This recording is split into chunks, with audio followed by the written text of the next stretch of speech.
গুণ মহন্ত অনেক গুণৰ আকৰেৰে সৈতে তেখেতৰ নামটো গুণ হৈছিল। নিশ্চয় তাক প্ৰতিফলিত হৈছিল সমাজত, দেশখনত, আমাৰ জাতিটোৰ মাজত। গতিকে ইমান গুণৰ আকৰ সেই গুণ মহন্ত মই অনুভৱ কৰোঁ ব্যক্তিগতভাৱে তেখেত মহাপুৰুষ মাধৱগুৰুৰ যি দৰ্শন, এই দৰ্শনত প্ৰতিষ্ঠিত বুলি মোৰ মনলৈ ভাৱ আহে এইকাৰণে যে তেওঁ কিন্তু গড় নাবান্ধাকৈ যুঁজিলে, আৰু যদি গড় নাবান্ধাকৈ যুঁজা হয় সেইজন মহাৰথী।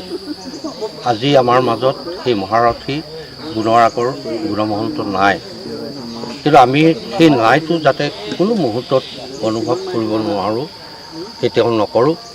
আৰু তাৰ বাবে মহন্তদেৱে যথেষ্টখিনি কষ্ট ত্যাগ স্বীকাৰ কৰি ইয়াত এক প্ৰজন্মক তেওঁৰ সেই পথেদি লৈ গৈছে। তাৰ নিদৰ্শন গোটেই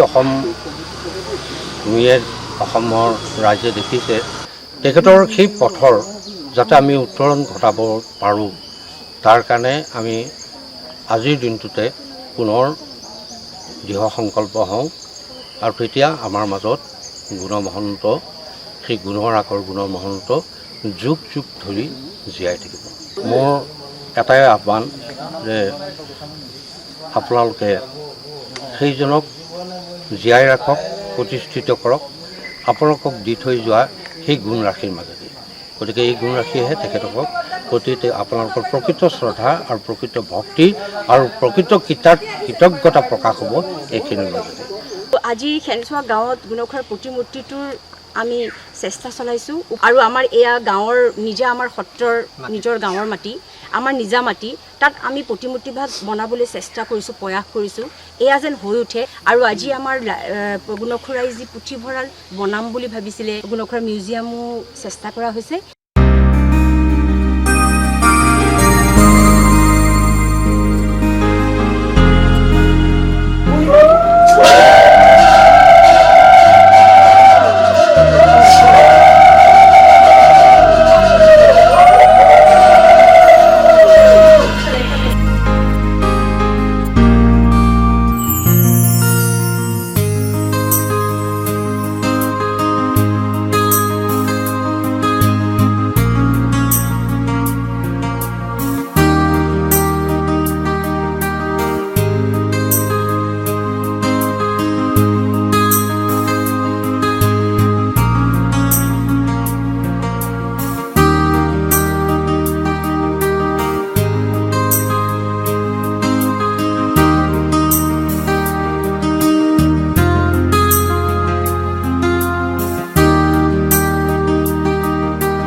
সমূহ সাংস্কৃতিক প্ৰেমী ৰাইজক সম্ভাষণ জনাই আমাৰ অসম তথা ভাৰতবৰ্ষত নিজৰ সুকৰ্মৰাজিৰে ৰাইজৰ মৰম বুটলিবলৈ সক্ষম হোৱা নগাঁৱৰ সুযোগ্য সন্তান তথা জনপ্ৰিয় অভিনেতা তথা প্ৰখ্যাত সমাজকৰ্মী স্বৰ্গীয় গুণ মহন্তদেৱৰ প্ৰথম বাৰ্ষিকৰ সাংস্কৃতিক অনুষ্ঠান অনুষ্ঠিত কৰিবলৈ ওলাইছোঁ। নাম গুণ মহন্ত, পিতা চিদানন্দ মহন্ত, মাতৃ গৌৰীপ্ৰিয়া মহন্ত, জন্মস্থান কলাকচা সত্ৰ শেনচোৱা গাঁও নগাঁও। শিক্ষা গ্ৰহণ কৰিছিলে শেনচোৱা প্ৰাথমিক বিদ্যালয়, নগাঁও চৰকাৰী উচ্চতৰ মাধ্যমিক বিদ্যালয়, কুজিদাহ উচ্চতৰ মাধ্যমিক বিদ্যালয় আৰু নগাঁও মহাবিদ্যালয়। 8 বছৰ বয়সৰ পৰা তাল খোল বচন গাঁৱে ভূঞে বহু ভাওনা কৰি নিজৰ সামাজিক কৰ্মৰাজিৰ আৰম্ভণি কৰে। অসমীয়া চিনেমাৰ জৰিয়তে ৰাইজৰ মাজত জনপ্ৰিয় হৈ উঠা এইগৰাকী সুদক্ষ অভিনেতা গুণ মহন্তই চলচ্চিত্ৰত জনপ্ৰিয়তা পোৱাৰ উপৰিও টেলিফিল্ম, চিৰিয়েল, বৃত্তচিত্ৰ, মঞ্চ নাটকত অভিনয়, এলবাম, ৰেডিঅ' নাটক, টিভি নাটক, বাতৰ নাট, বহুতো VCD ছবিৰ উপৰিও নিজা লেখা কবিতা গান, প্ৰযোজনা পৰিচালনা, নিজা ফুটবল দল খোলা, বিভিন্ন ঠাইত নাট কৰ্মশালা, বহুতো সামাজিক অনুষ্ঠান খোলা আৰু বিভিন্ন সামাজিক অনুষ্ঠানৰ পৰা সন্মানিত হোৱা এইজনেই হৈছে অসম তথা ভাৰতবৰ্ষৰ সুযোগ্য সন্তান শ্ৰদ্ধাৰ গুণ মহন্তদেৱ। আজি এই অনুষ্ঠানৰ আৰম্ভণিতেই আমি বন্তি প্ৰজ্বলন কৰিবলৈ ওলাইছোঁ তেখেতৰ প্ৰতিচ্ছবিৰ সন্মুখত। আৰু এই বন্তি প্ৰজ্বলন কৰিবৰ বাবে মই আমন্ত্ৰণ জনাইছোঁ মঞ্চলৈ নগাঁও সদৰ সমষ্টিৰ মাননীয় বিধায়ক শ্ৰীযুত ৰূপক শৰ্মাদেৱক। মৃত্যু জন্মৰ পৰা কিমান দূৰত, মৃত্যু জন্মৰ পৰা কিমান দূৰত, মই মোৰ পৰা কিমান দূৰত। কত খোলপীয়া মোৰ মই, অসমীয়া মই শদিয়াত। শ্ৰীলংকাত থিয় হৈ দেখোঁ কুমাৰিকা, কাশ্মীৰ, কামৰূপৰ ত্ৰিভুজটো। গোটেইখন যেন মোৰ জন্মঠাই শদিয়া। নিউয়ৰ্কত শ্যাম দেশৰ ডেকাজনক পালোঁ। এনে লাগিল যেন সি বহুদিনৰ চিনাকি মোৰ শদিয়াৰ পাহোৱাল ডেকাহে। মোৰ পাৰ্চপেক্টিভত মানুহ ইতিবাচক। নগাঁও সদৰ সমষ্টিৰ মাননীয় বিধায়ক ৰূপক শৰ্মাদেৱক দুআষাৰ ক'বৰ বাবে অনুৰোধ জনালোঁ। আমি সকলোৱে জানো যে গুণজাবিহীন এটা বছৰ যিগৰাকী ব্যক্তিক লৈ পেলাই আমি সকলোৱে গৌৰৱ কৰিছিলোঁ। আৰু যিদিনাখন আজিৰ পৰা এবছৰ আগত আজিৰ দিনটো যেতিয়া মৃত্যুবৰণ কৰিছিলে, নগাঁওবাসীয়ে যিধৰণে চকুলো বোৱাইছিলে বা অসমৰ প্ৰত্যেকগৰাকী ব্যক্তি যিধৰণে খুবেই আৱেগিক হৈছিল আমি যে দেখা পাইছিলোঁ। আজি এটা বছৰৰ যিটো অনুষ্ঠান, এই অনুষ্ঠানে গুণজাক সোঁৱৰাই ৰাখিবৰ কাৰণে আমাৰ নৱপ্ৰজন্মৰ কাৰণে এটা খুব সুন্দৰ পৰিৱেশ যাতে হয়। আৰু প্ৰতি বছৰতে লখিমী মহন্ত, মিচিমী মহন্তহঁতে সদায় খুব সুন্দৰভাৱে যাতে পাতে আৰু তাতে আমাৰ গুণদাক যাতে আমাৰ অন্তৰ সদায় জীয়াই ৰাখোঁ। কাৰণ গুণদাৰ ফটোখন দেখা পালে এতিয়াও সেই ভাৱ নহয় যে তেখেতৰ মৃত্যু হৈছে। আমি এতিয়া গুণ মহন্তদেৱৰ কবিতা পুথি আৰু স্মৰণিকাখন উন্মোচন কৰিম।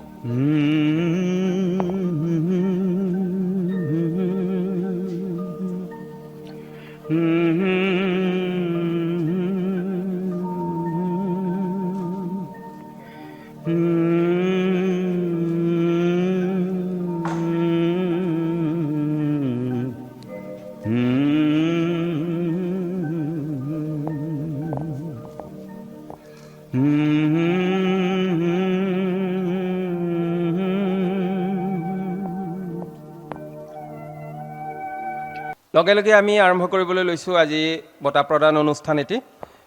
এই গুণ মহন্ত বঁটা প্ৰতি বছৰে এগৰাকী সুনাগৰিক বা তেনেকুৱা ধৰণৰ ব্যক্তিত্ব থকা ব্যক্তিলৈ প্ৰদান কৰা হ'ব প্ৰতি বছৰে। আৰু এইবাৰ 2019 আৰু 20 বৰ্ষৰ গুণ মহন্ত বঁটা বাবে আমি আমন্ত্ৰণ জনাই আনিছোঁ শিল্পী সাংবাদিক শ্ৰদ্ধাৰ শ্ৰীযুত মুকুল দাসদেৱক। যি প্ৰশস্তি পত্ৰ বা বঁটা প্ৰদান কৰিব তেখেত হৈছে গুণ মহন্তদেৱৰ ডাঙৰ দাদাক ক্ষীৰদানন্দ মহন্ত।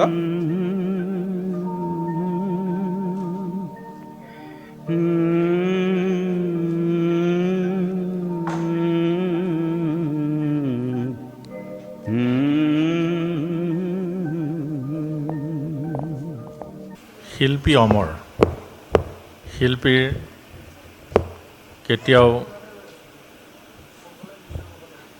মৰণ এই পৃথিৱীত নাই। এগৰাকী শিল্পীয়ে তেওঁৰ সৃষ্টিৰ জৰিয়তে নতুন প্ৰজন্ম আকৰ্ষিত কৰি ইতিহাস ৰচনা কৰি আহিছে আৰু পিছৰ প্ৰজন্মই তেওঁক সদায় তেওঁৰ অৱদানসমূহ সোঁৱৰণ কৰে। আজি স্বৰ্গীয় গুণমহন্ত ডাঙৰীয়া শিল্পী হিচাপে তেওঁৰ যি অৱদান, এই অৱদানক স্মৰণ কৰি আজি তেখেতৰ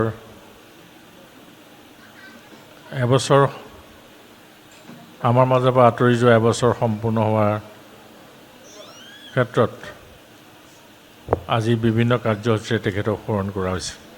বিদেহী আত্মাৰ প্ৰতি আমি শ্ৰদ্ধা জ্ঞাপন কৰিছোঁ আৰু তেখেতৰ আদৰ্শই, তেখেতৰ শিল্পীৰ জীৱনে উঠি অহা চামটোক অনুপ্ৰাণিত কৰিব বুলি আশা কৰি আজি মঞ্চ আনুষ্ঠানিকভাৱে মুকলি কৰা হ'ল বুলি ঘোষণা কৰি মোৰ বক্তব্য সামৰণি মাৰিছোঁ। নমস্কাৰ।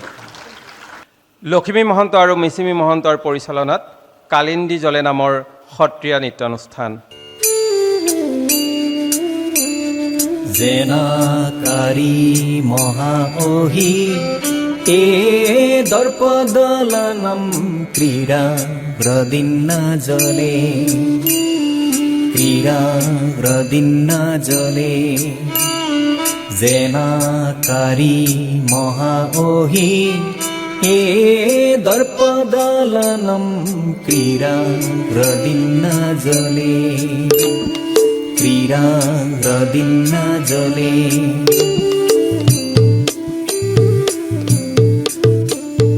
জেনা ভাজি ভুজঙ্গ এ ভুগানিখিলম পদভ্যং মুদামুদিতম, পদভ্যং মুদামুদিতম।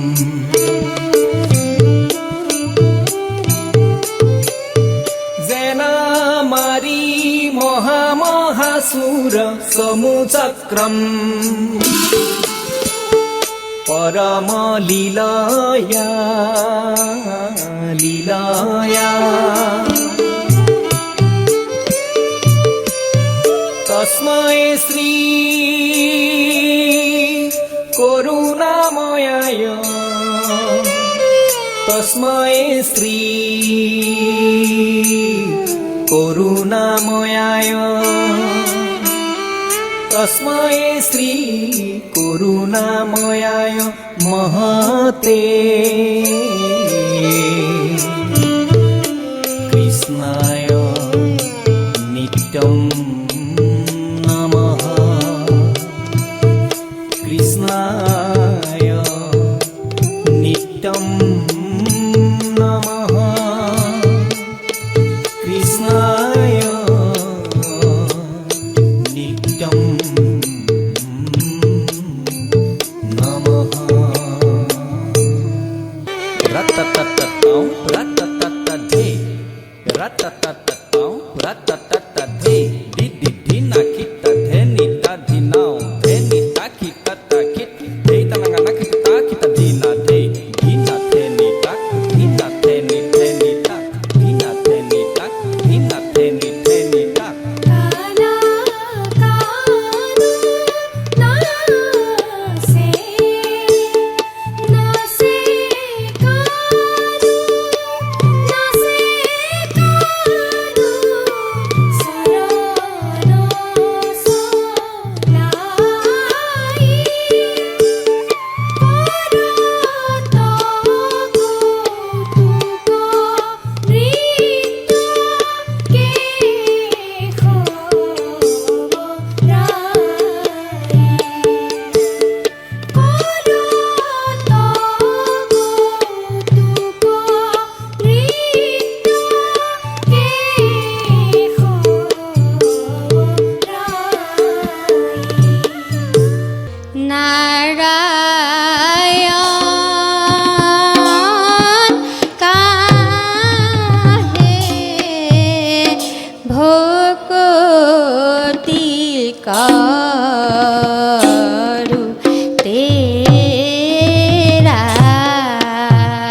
এইবাৰ আগবঢ়াইছোঁ পূৰ্ণমূৰ্তি শ্ৰীমন্ত গোপালদেৱ কলাক্ষেত্ৰৰ দ্বাৰা পৰিৱেশিত এটি দশাৱতাৰ নৃত্য।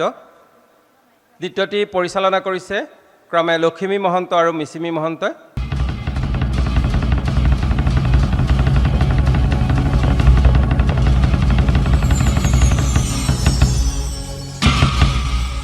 জয় হৰি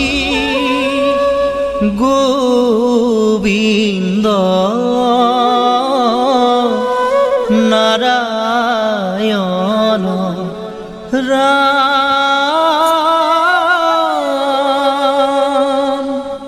শংখ চক্ৰ গদা পদ্ম গৰুৰ বাহন তুমি জগতৰ প্ৰাণ তুমি জগতৰ প্ৰাণ এ হৰি হে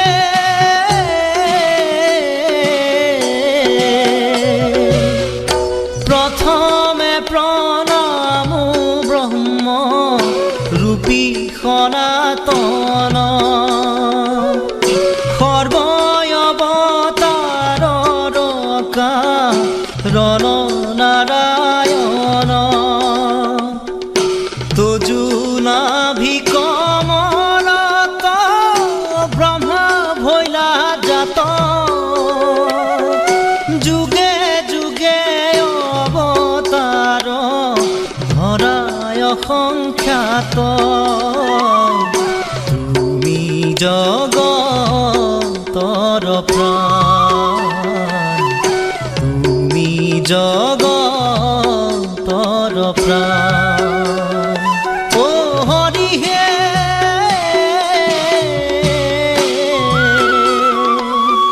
মৎস্য ৰূপে অৱতাৰ ভৈলা প্ৰথমত উদ্ধাৰিলা চাৰি বেদ প্ৰণয় জলত কুৰ্ময় অৱতাৰ ভৈলা ক্ষীৰোদধিতিৰে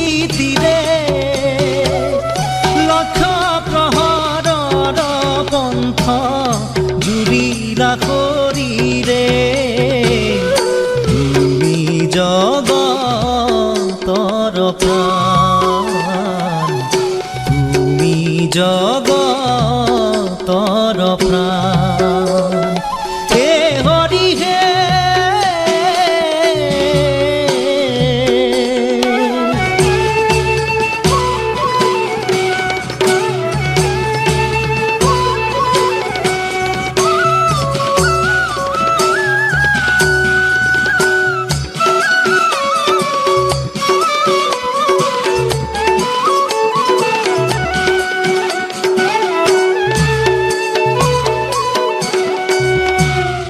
দিব্য যজ্ঞ বৰাহ স্বৰূপে ভৈলা তুমি লীলায় দন্তৰ অগ্ৰে উদ্ধাৰিলা ভূমি আদি দৈত্য হিৰণ্য কশিপু বলিয়াৰ নৰসিংহ ৰূপে হিয়া বিদাৰিলা তাৰ তুমি জগতৰ প্ৰাণ তুমি জগতৰ প্ৰাণ হে হৰিয়ে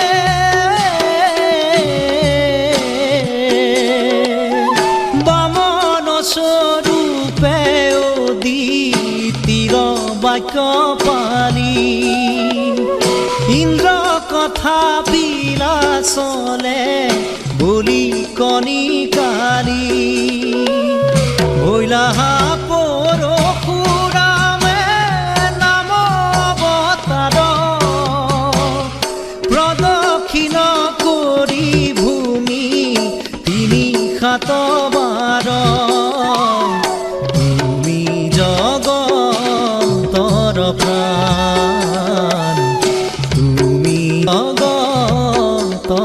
প্ৰাণ এ হৰিয়ে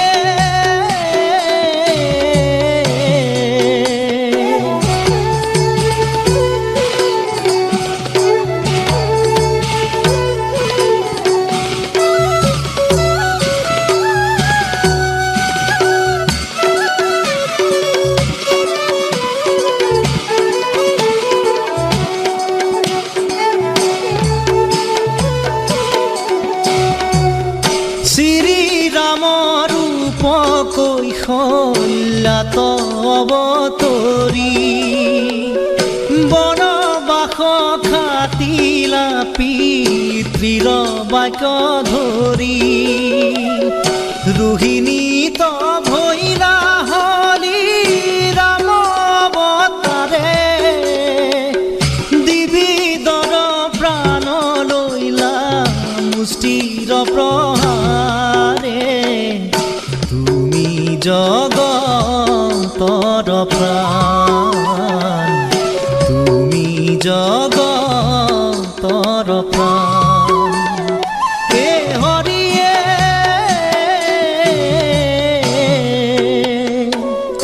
বুদ্ধই অৱতাৰে বেদ পন্থ কৰি চন্ন বামানয় শাস্ত্ৰে মুহি আছে সৰ্বজন কলিৰ শেষত হৈব কল্কি অৱতাৰ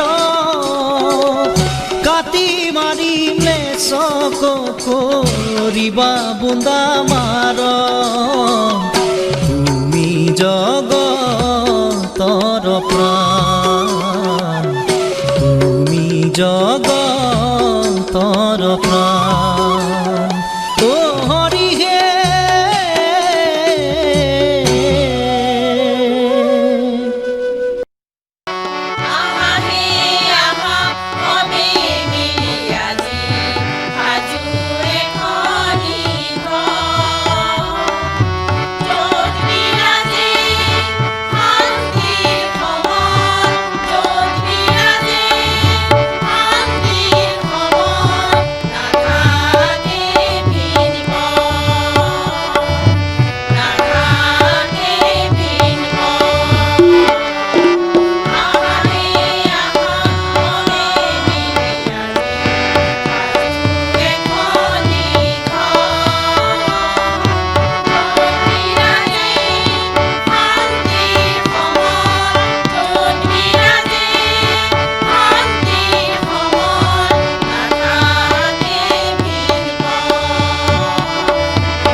ৰক্তিম সৰোজ মহন্তৰ পৰিচালনাত পূৰ্ণমূৰ্তি শ্ৰীমন্ত গোপালদেৱ কলাক্ষেত্ৰৰ শিল্পীসকলৰ দ্বাৰা পৰিৱেশিত এখনি ভাওনা কৃষ্ণলীলা।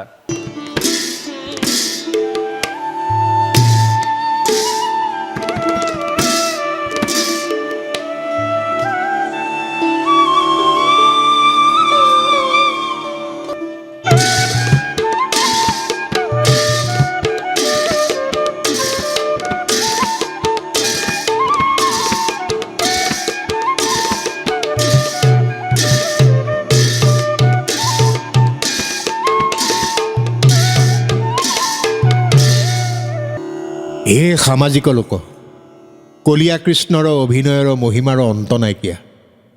চাওকচোন, কৃষ্ণই কেনেকৈনো যশোদা মায়ে ৰাতিপুৱা বাৰম্বাৰ জগাবলৈ চেষ্টা কৰোঁতেও এলাহতে মিছা অভিনয় কৰি শুই আছে। দাম সুদামে তাকে পিৰিলো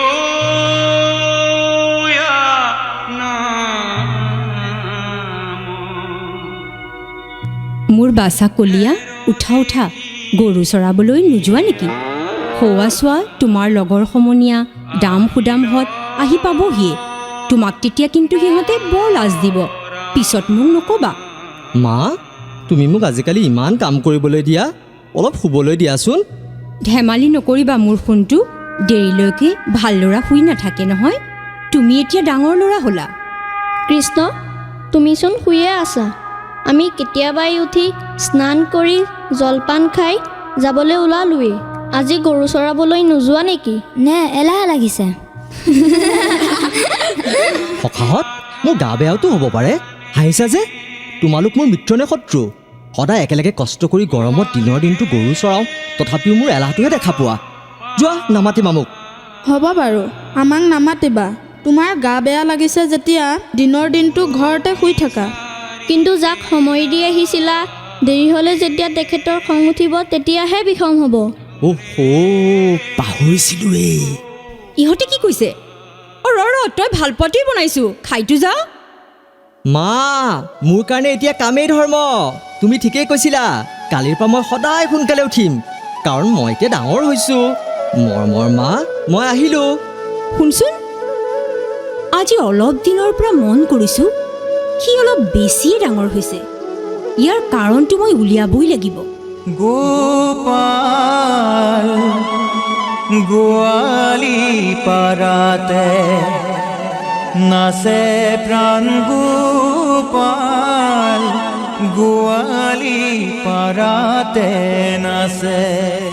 কোনে কাৰ বাবে অপেক্ষা কৰি ৰৈ আছে আৰু কিয় খং উঠিব বাৰু জানিবলৈ মন যোৱা নাইনে? তেনেহ'লে ইয়াত ৰৈ আছে কিয়? ব'লক যাওঁ বৃন্দাবনলৈকে। প্ৰাণ গোপাল গোৱালি পাৰাতে নাচে, প্ৰাণ গোপাল গোৱালি পাৰাতে নাচে। চৰণ চলাই নপুৰ বজাই মধুৰ মধুৰ হাঁহে গোপাল গোৱালি পাৰাতে নাচে, প্ৰাণ গোপাল গোৱালি পাৰাতে নাচে।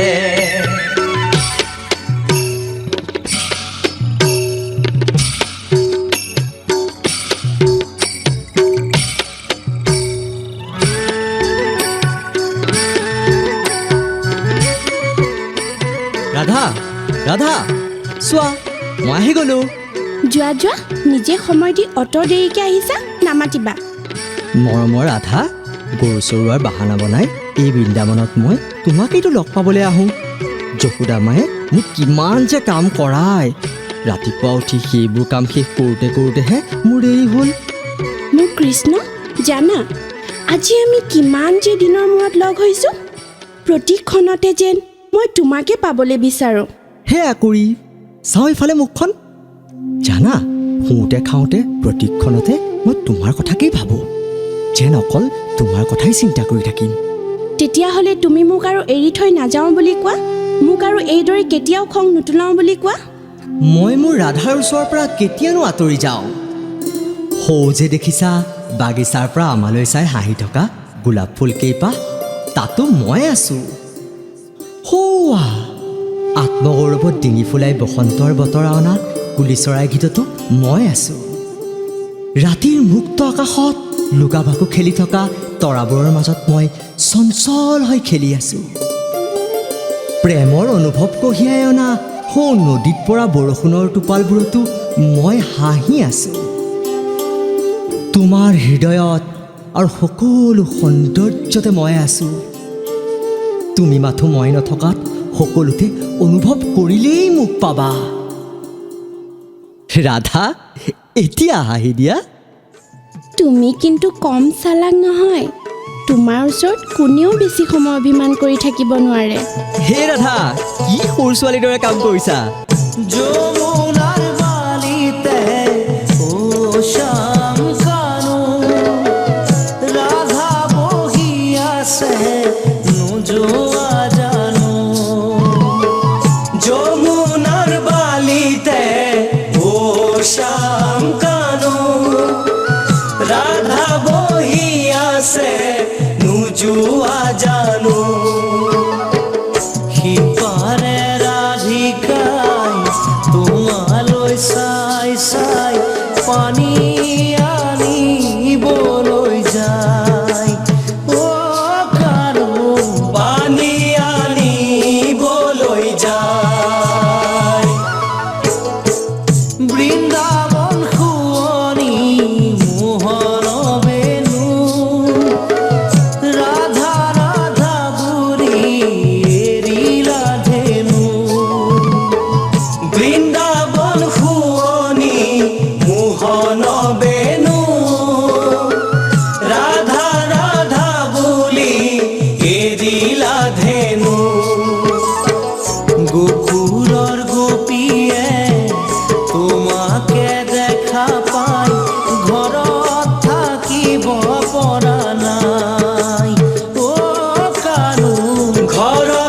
থাকিব পৰা নাই গোবিন গোবিন ধেনু চাৰিবলৈ গ'ল হে কলিয়া কিঙা বেত বেনু লগতে লৈ গোবিন গোবিন ধেনু চাৰিবলৈ গ'ল হে কলিয়া কিঙা বেত বেনু লগতে লৈ গোবিন গোবিন ধেনু চাৰিবলৈ গ'ল হে কলিয়া কিঙা বেত বেনু লগতে লৈ কিঙা বেত বেনু লগতে লৈ কিঙা বেত বেনু লগতে লৈ ৰহ এতিয়াই যাওঁনে আজি মই একো খাই অহা নাই মোৰ হ'লে বৰ ভোক লাগিছে ঐ ব'ল আকৌ গোৱালিৰ পৰা মাখন চুৰ কৰি খাওঁগৈ সেইদিনা দহি খাই বৰ মজা লাগিছিল চোৱা কৃষ্ণ লোকৰ মাখন এইদৰে খোৱা ভাল নহয় মোৰ হ'লে বৰ ভয় লাগে আজি বহুত পৰলৈকে খেলিলোঁ আমি সময়ত ঘৰ গৈ নেপালে দেউতাই কিন্তু মাৰিব ঐ ঘৰলৈ যাওঁ ব'ল সন্ধিয়া লাগিলে যা তহঁতে ভয় খাওঁতেই যাব মই কিন্তু সেইদিনাৰ দৰে মাখন খাইহে যাম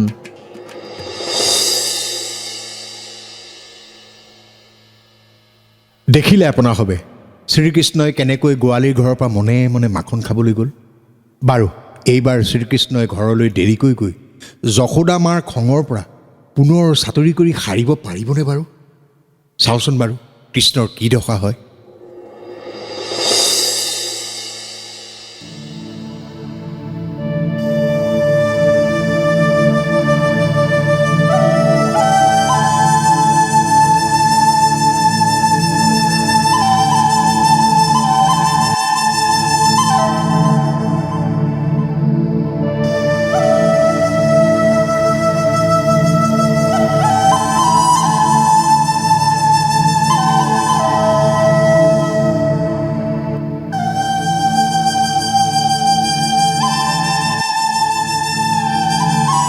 আজি একো নাখাই গ'ল মোৰ বচন শুনি আজিকালি দিনটো কষ্ট কৰে অত দেৰি হৈছে সি যাতে সুকলমে ঘৰলৈ ঘূৰি আহে আই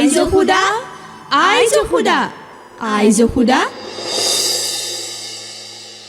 তোমাৰ কৃষ্ণ বৰ উৎপতীয়া হৈছে ঘৰত দৈ মাখন খোৱা সামগ্ৰী একো ৰাখিবই নোৱাৰা হৈছোঁ আমি কামলৈ গ'লে আমাৰ গৰু ছাগলী এৰি দিয়ে আৰু আমাৰ শুই থকা কেঁচুৱাকো জগাই দিয়ে তোমাৰ কৃষ্ণৰ পৰা আমাৰ বাৰুকৈ শান্তি নোহোৱা হৈছে লোৱা চম্ভালা তোমাৰ কৃষ্ণ কৃষ্ণ মই ইয়াক কি শুনিছোঁ তোমাৰ পৰা মই কিমান যে আশা পুহি ৰাখিছিলোঁ এতিয়া দেখিছোঁ তুমি আমাৰ বংশৰ নাম নষ্ট কৰিবা ৰ'বা তোমাৰ অটপালি বাঢ়িছে নহয় তোমাক এতিয়া শাস্তি দিয়াৰ সময় আহিছে মা শপত খাই কৈছোঁ আজিৰ পৰা পঢ়িম সময়ত উঠিম ভাল ল'ৰা হৈ দেখুৱাম তুমি মোক এইদৰে সমাজৰ মাজত লাজ নিদিবা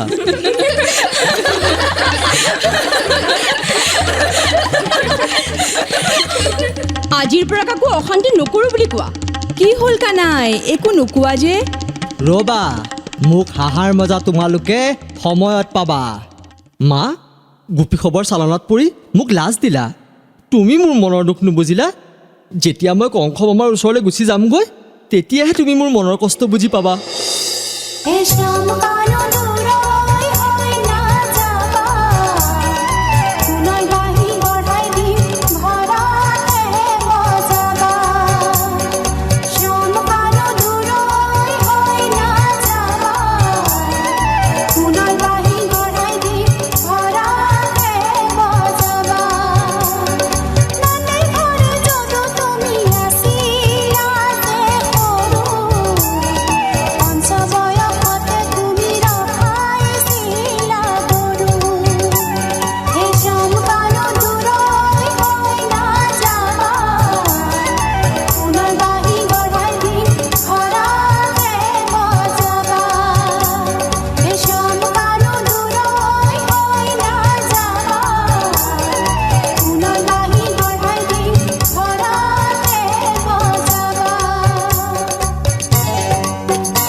হে ৰাইজসকল, এইবাৰ এই অপমানৰ পুতক শ্ৰীকৃষ্ণই গোপীসকলৰ ওপৰত কিদৰে লয় চাবলৈ মন যোৱা নাইনে? পলম নকৰি ব'লক পুনৰবাৰ বৃন্দাবনৰ নদীৰ পাৰলৈ যাওঁ আৰু কৃষ্ণৰ প্ৰেমৰ মহিমাৰ মাজেৰে কৃষ্ণলীলাৰ ভাওনাৰে শেষৰ অংশ উপভোগ কৰোঁ। ধন্যবাদ।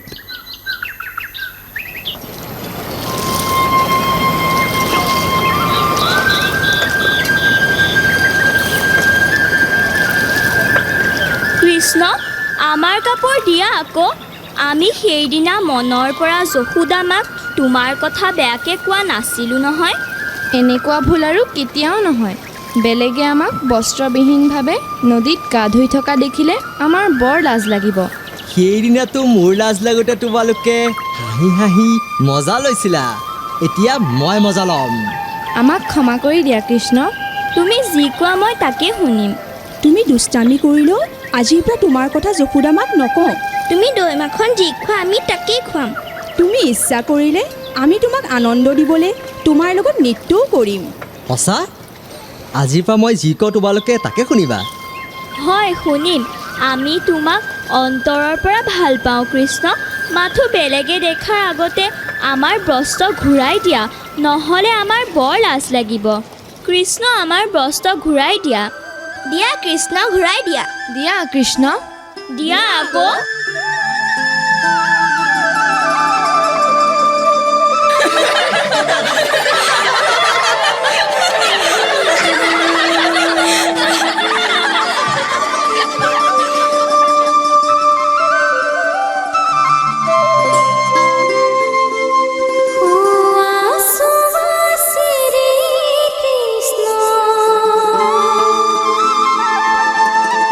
মাথায় মোৰা পাখি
দেহাজান মহেনো চৰাইছিলোঁ দেহাজান দলনি পথ তোমাকে দেখা পাই ধপলিয়াই আহিলোঁ দলনি কপাই ধপলিয়াই আহিলোঁ দলনি কপাই বিহুতি নামেৰে তিনি তিহি আখৰে এখনে লিখি লেখিলত এখনেও নধৰে মামা ৰেও নধৰে থাকিল কমিয়াৰ মাজত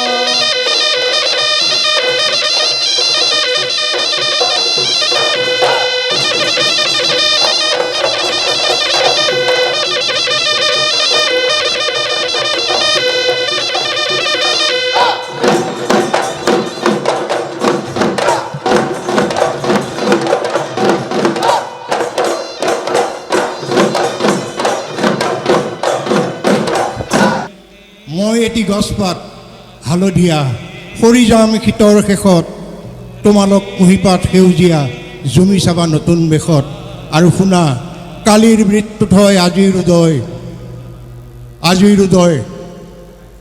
আৰু কালিৰ মৃত্যুত হয় আজিৰ উদয় আজিৰ মৃত্যু হয় নৱ সূৰ্যোদয় তোমালোক একোটি একোটি সূৰ্য তোমালোকৰ অভিভাৱক আৰু এই শিক্ষাগুৰুসকলৰ মাধ্যমেৰে তোমালোক আগুৱাই গৈ থাকা আৰু এখন দুষ্কৃতি বিনাশ এখন সুন্দৰ সংস্কৃতি পথাৰ গৈ যোৱা